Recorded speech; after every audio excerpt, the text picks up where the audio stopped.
அனைவருக்கும் வணக்கம். இன்னைக்கு நான் ஒரு முக்கியமான விஷயத்த உங்கள்ட்ட ஷேர் பண்ண போறேன் அப்படிங்கிறதுல ரொம்ப சந்தோஷப்படுறேன். நம்ம டைரக்ட்டா கான்செப்ட்குள்ள போயிரலாம்.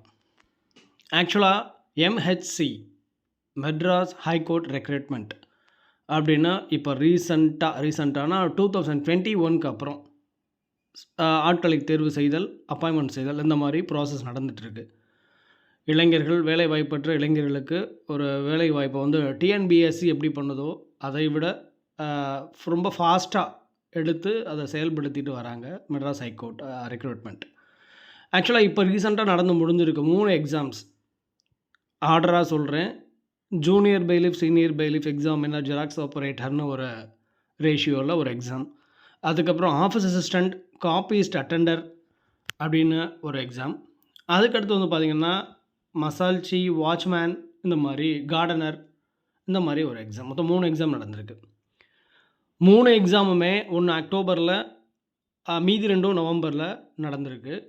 நல்லபடியாக நடந்து முடிஞ்சு, அந்த கொஸ்டின் பேப்பருக்கான ஆன்சர் கீயும் ஹைகோர்ட்லேருந்தே, ஹானரபிள் ஹைகோர்ட்லேருந்தே வெளியிட்டிருக்காங்க. அதையும் நம்ம பார்த்தாச்சு. இப்போ நெக்ஸ்ட்டு என்னென்னா ரிசல்ட்டு எப்போ வரும், எப்படி வரும்? நிறைய யூடியூப் வீடியோஸில் நீங்கள் நிறையா விஷயங்களை கேட்டுட்டு இருந்திருப்பீங்க. பட் நான் எனக்கு தெரிஞ்ச சில விஷயங்களை நான் உங்கள்கிட்ட ஷேர் பண்ணணும் அப்படின்னு சொல்லிட்டு ஆசைப்பட்றேன். ரிசல்ட்டு எப்போ வருங்கிறத நம்மளால் எக்ஸாக்டாக சொல்ல முடியாது. ஆனால் இந்த வீக் அல்லது நெக்ஸ்ட் வீக்கில் வர்றதுக்கான சான்சஸ் இருக்குது. நம்ம உத்தேசமாக தான் அதை சொல்ல முடியும். சரி, ஓகே, அது ஒரு பாயிண்ட் ஆஃப் வியூ. ரிசல்ட் எப்படி வந்து தான் ஆகும். நீங்கள் எல்லாருமே இந்த ஒரு விஷயத்தை கவனிக்கணும். ஏன்னா நான் இப்போ நோட்டிஃபிகேஷனை தான் எடுத்து காமிக்கிறேன். அந்த நோட்டிஃபிகேஷனில் ஆக்சுவலாக என்ன போட்டிருக்காங்க அப்படின்னா, நல்லா படித்து பார்த்துருந்தீங்க அப்படின்னா, எச்சரிக்கை அப்படின்னு சொல்லிட்டு ஒரு விஷயத்தை பதிவு பண்ணியிருப்பாங்க.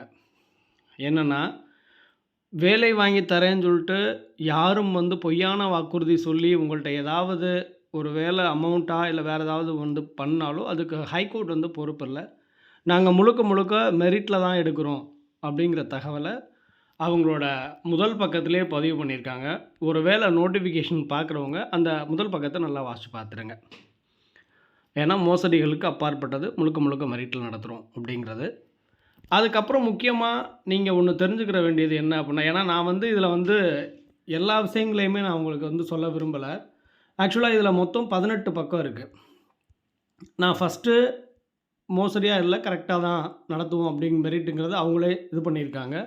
ஒரு வேளை நீங்கள் அந்த மாதிரி எதுவும் கொடுத்தீங்க அப்படின்னா அதுக்கு நாங்கள் பொறுப்பு இல்லைங்கிற மாதிரி சொல்லியிருக்காங்க. நம்பகத்தன்மை. அதுக்கப்புறம் 2வது பார்த்தீங்கன்னா, இதோட பே ஸ்கேலு 15,700லேருந்து 58,100 வரைக்கும் இதோட பே ஸ்கேல் இருக்கும் அப்படின்னு சொல்லி போட்டிருக்காங்க. அது நீங்கள் தெரிஞ்சுக்கிற வேண்டியது. இதற்கு அப்புறம் நான் ஒன்று என்ன சொல்ல விரும்புகிறேன் அப்படின்னு சொல்லி பார்த்தீங்கன்னா, லாஸ்ட் டைம் பார்த்தீங்கன்னா, எக்ஸாம் நடந்து முடிஞ்ச பிறகு ப்ராக்டிக்கல் எக்ஸாம் அப்படின்னு ஒன்று கண்டக்ட் பண்ணாங்க. லாஸ்ட் டைமுக்கும் இந்த தடவைக்கும் தான் நம்ம கம்பேர் பண்ணுறோம். ஆக்சுவலாக லாஸ்ட் டைம் ப்ராக்டிக்கல் எக்ஸாம் அப்படின்னு சொல்லிட்டு ஒன்று நடத்துனாங்க. அதில் எப்படின்னு கேட்டிங்கன்னா, 50 மார்க் தேர்வு நடந்துச்சு. அதுக்கப்புறம் என்ன நடந்துச்சுன்னா, ப்ராக்டிக்கல் எக்ஸாம், அதுக்கப்புறம் ஓரல் இன்டர்வியூ அப்படின்னு நடந்துச்சு. பட் இந்த தடவை 100 மார்க்குக்கு எக்ஸாம் நடந்திருக்கு. அதுக்கப்புறம் ப்ராக்டிக்கலுக்கு 70 மார்க்கு, இன்டர்வியூக்கு 30 மார்க் அப்படின்னு சொல்லி பிரிச்சுருந்தாங்க. ஓகே சார், இப்போ இதுக்கு என்ன வித்தியாசம் அப்படின்னு சொல்லி கேட்டிங்கன்னா, லாஸ்ட் டைம் நடந்தது 1:10. ஆக்சுவலாக ப்ராக்டிக்கலுக்கு கூப்பிட்டது எப்படி கூப்பிட்டாங்கன்னா, ஒரு கேண்டிடேட்க்கு 10 பேர். இந்த தடவை எப்படி கூப்பிட்ருக்காங்க அப்படின்னு பார்த்தீங்கன்னா, ஒரு கேண்டிடேட்க்கு 5 பேர். அப்படின்னா என்ன நடக்கும் அப்படின்னு சொல்லி பார்த்தீங்கன்னா, லாஸ்ட் டைம் பார்த்தீங்கன்னா, ஒரு கேண்டிடேட்க்கு 10 பேர் அப்படிங்கிற போது இன்னும் 5 பேர் எக்ஸஸாக வர்றதுக்கு அப்படின்னா என்னன்னு பார்த்தீங்கன்னா, கட் ஆஃப் ஒரு ரேஷியோ கட் ஆஃப் வெளியிட்டிருக்காங்க. அப்படின்னு சொல்லி பார்த்தீங்கன்னா, 10 பேர் வர மாதிரி அப்படி பார்க்கும்போது கட் ஆஃப் லாஸ்ட் டைம் குறைஞ்சிருக்கும். பட் இந்த டைம் 5 பேர் மட்டும்தான் எடுக்கிறாங்க அப்படின்னா, அப்போ 5 பேருக்குள்ளே கட் ஆஃப் என்ன பண்ணியிருக்கும் இந்த தடவை கொஞ்சம் கூடியிருக்கும். அது கொஞ்சம் கவனிக்கப்பட வேண்டிய விஷயம். ஸோ மார்க் நிறையா நீங்கள் எடுத்துருக்கணும். சரி, ஓகே. அதுக்கடுத்து ஓரல் பார்த்தீங்கன்னா இன்டர்வியூ.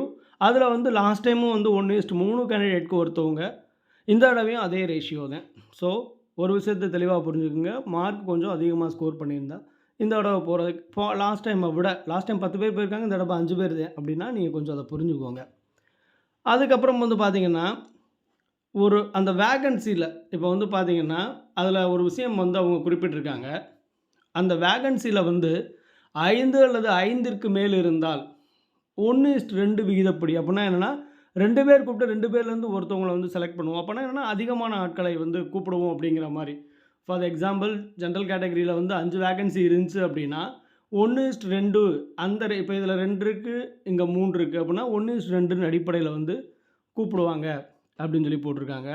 ஸோ 5ற்கு குறைவா இருந்துச்சு அப்படின்னா 1:3 3 கேண்டிடேட்லேருந்து ஒரு கேண்டிடேட்ட வந்து செலக்ட் பண்ணுவோம் அப்படின்னு சொல்லி போட்டிருக்காங்க.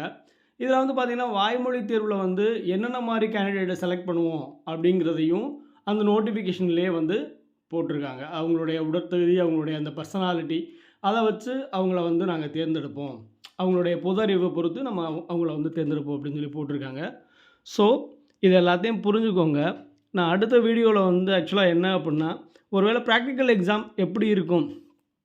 அப்படிங்கிறத ஒரு அனுபவ ரீதியா ஒருத்தவங்கள்ட்ட கேட்டுட்டு, நான் அத வந்து உங்களுக்கு ஷேர் பண்றேன். ஸோ, இந்த விஷயத்த வந்து நான் உங்களுக்கு சொல்றதில ரொம்ப சந்தோஷப்படுறேன். நல்லபடியா நிறையா மார்க்க ஸ்கோர் பண்ணியிருக்கீங்க அப்படின்னு சொல்லி நம்புறேன். ஸ்கோர் பண்ணியிருப்பீங்கன்னு. ஸோ, அடுத்து நீங்க என்ன பண்ணுங்க அப்புட்ன்னா, தாராளமா நெக்ஸ்ட் லெவல் பிராக்டிகலுக்கு என்ன மாரி இருக்கும் அப்படிங்கிறத லாஸ்ட் டைம் அட்டெண்ட் பண்ண கேண்டிடேட்ஸில கேட்டு நீங்க தெரிஞ்சுக்கிரலாம். ஸோ, அந்த மாரி தெரிஞ்சுக்கோங்க. பிரியாரிட்டி இருந்துச்சு அப்படின்னா, உங்களுக்கு அதிகப்படியான வாய்ப்பு இருக்கு.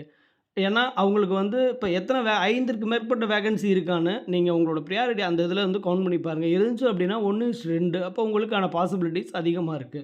அப்படின்னு சொல்லி தெரிஞ்சுக்கோங்க.